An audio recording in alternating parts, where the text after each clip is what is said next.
Good afternoon everyone. कोविड-19 से भी खतरनाक हो सकता है आने वाला हालात। ईरान युद्ध के नतीजे पर पुतिन ने दुनिया को किया अलर्ट। हम पहले इंट्रोडक्शन की बात करते हैं। ईरान युद्ध, ईरान से जुड़ा युद्ध और उसका ग्लोबल इम्पैक्ट।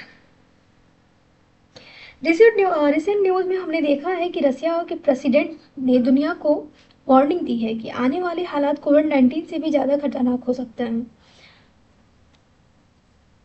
तो आज हम यही समझते हैं कि इसका ये सिचुएशन क्या है, ये डेंजरस क्यों और इसका इंडिया पर क्या इम्पैक्ट हो सकता है। ओवरव्यूज में आ रहा है कि पुतिन ने वैश्विक समुदाय को चेतावनी दी है। संघर्षों के बढ़ने से अंतर्राष्ट्रीय स्थिरता बढ़ जाएगी, आर्थिक, राजनीतिक और सैन्य प्रभाव दूरगामी होंगे। यह संकट क्षेत्रीय नहीं बल्कि वैश्विक रूप ले सकता है। इसके पीछे का हिस्टोरिकल बैकग्राउंड क्या है? वेस्ट एशिया में टेंशन बढ़ रहा है, स्पेशली ईरान और इजराइल के बीच का टकराव।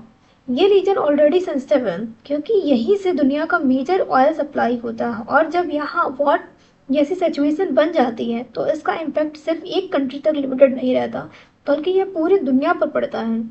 इसी वजह से पुतिन ने अलर्ट किया है कि ये सिचुएशन कंट्रोल से बाहर जा सकती है।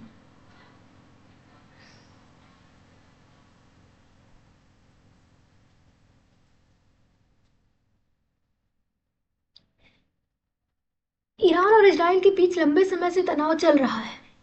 इजराइल ईरान के परमाणु कार्यक्रमों का विरोध करता है। दोनों देशों दोनों देश एक दूसरे को सुरक्षा के लिए खतरा मानते हैं। क्षेत्रीय प्रभुत्व की प्रतिस्पर्धा भी इसका कारण है। करंट सिचुएशन क्या बताती है कि सैन्य गतिविधियों में वृद्धि देखी जा रही है। मिसाइल हमले और जवाबी कार्रवाई हो रहे हैं। क्षेत्र में अस्थिरता का तनाव चरम सीमा पर चल रहा है। अब ये हम समझते हैं कि ये इतना खतरनाक क्यों है, पुतिन ने हम लोगों को चेतावनी क्यों दी है। पुतिन ने इसको कोविड-19 से कंपेयर इसलिए किया है क्योंकि इसके पीछे बहुत से स्ट्रॉन्ग रीजंस हैं। पहला है कि ग्लोबल चेन डिस्टर्ब हो सकती है, जैसे कि कोविड के टाइम पे हुई थी। ऑयल प्राइसेस बहुत ज़्यादा बढ़ सकते हैं और इसका डायरेक्ट इफेक्ट हर चीज़ पर पड़ेगा। इकोनॉमी स्लो डाउन हो सकती है, कंट्रीज की ग्रोथ रुक जाएंगी, वॉर एस्केलेट होने का रिस्क है। अगर और कंट्रीज इन्वॉल्व हो जाएंगी तो सिचुएशन और भी बिगड़ सकती है।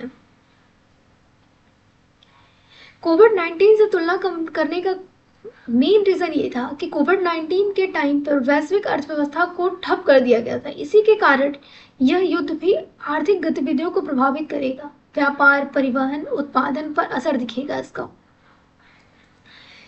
अब हम इसके सारे इम्पैक्ट्स की बात करते हैं कि इसका अलग अलग जगह पे अलग अलग इम्पैक्ट्स क्या पड़ेंगे। पहला इम्पैक्ट है ग्लोबल। यहाँ पे ट्रेड स्लो हो जाएंगी, महंगाई बढ़ जाएगी। महंगाई, कच्चे माल की कीमतों में भारी वृद्धि हो जाएगी, वैश्विक व्यापार बाधित हो जाएगा, आर्थिक मंदी की संभावना बढ़ जाएगी।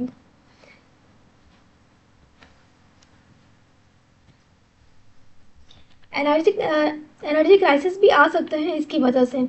इसका इंडिया पर इम्पैक्ट क्या पड़ रहा है? इंडिया पर इम्पैक्ट यही पड़ रहा है कि पेट्रोल और डीजल महंगा हो जाएगा, ट्रांसपोर्टेशन कॉस्ट बढ़ जाएगी, इंडस्ट्री जैसे स्टील और पाइप पर इसका प्रेशर जो है वो ज़्यादा हो जाएगा। आम जनता पर इस आम जनता की डेली की जो ज़रूरतें होती हैं उन चीज़ों पर भी इसका असर दिखने लगेगा। भारत अपनी अर्थव्यवस्था की ज़रूरतों के लिए आयात पर निर्भर है। तेल महंगा होने से, पेट्रोल डीजल महंगा होने से दाम एकदम बढ़ जाएंगे इसके। इससे आम जनता पर आर्थिक बोझ बढ़ जाएगा, उद्योग और परिवहन क्षेत्र प्रभावित होने लगेंगे। सामरिक महत्व क्या है इसका? स्ट्रेट ऑफ हॉर्मुज विश्व का महत्वपूर्ण समुद्री मार्ग है। ये तो हम सबको पता है कि विश्व का लगभग 20% तेल यहीं से होकर गुजरता है। यदि यह मार्ग बाधित होता है तो वैश्विक संकट और भी ज्यादा गहरा हो जाएगा। अब भारत की विदेश नीतियां क्या कहती हैं? भारत जो है वो स्ट्रेटेजिक ऑटोनॉमी की नीति को अपनाता है।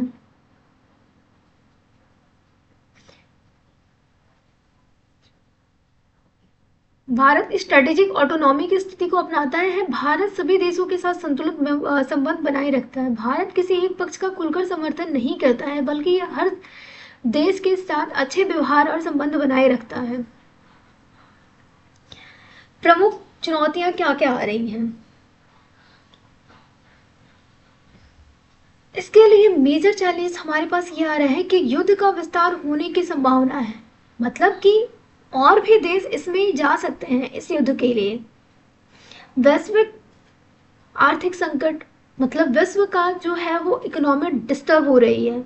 ऊर्जा आपूर्ति में बाधा, किसी हर देश को एनर्जीज जैसे ऑयल, पेट्रोल आदि जैसे एक्सेट्रा चीज़ों पर बहुत ज़्यादा दिक्कतें आएंगी। राजनीतिक अस्थिरता, जियोपॉलिटिकल अनबैलेंस भी हो जाएगा।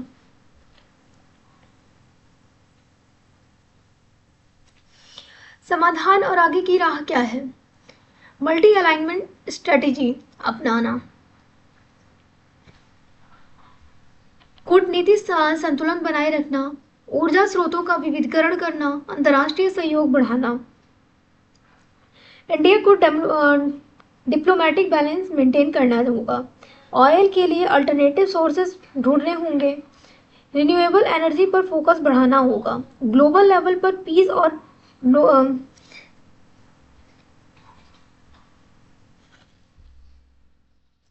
अंतर्राष्ट्रीय सहयोग को बढ़ाना होगा ताकि हम फ्यूचर क्राइसिस को बढ़ा सकें, फ्यूचर क्राइसिस से बच सकें। निष्कर्ष यही निकलता है कि यह संघर्ष वैश्विक संकट का रूप ले सकता है। सभी देशों को मिलाकर समाधान निकालना होगा।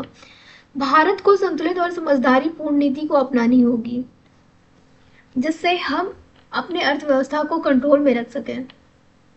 Thank you.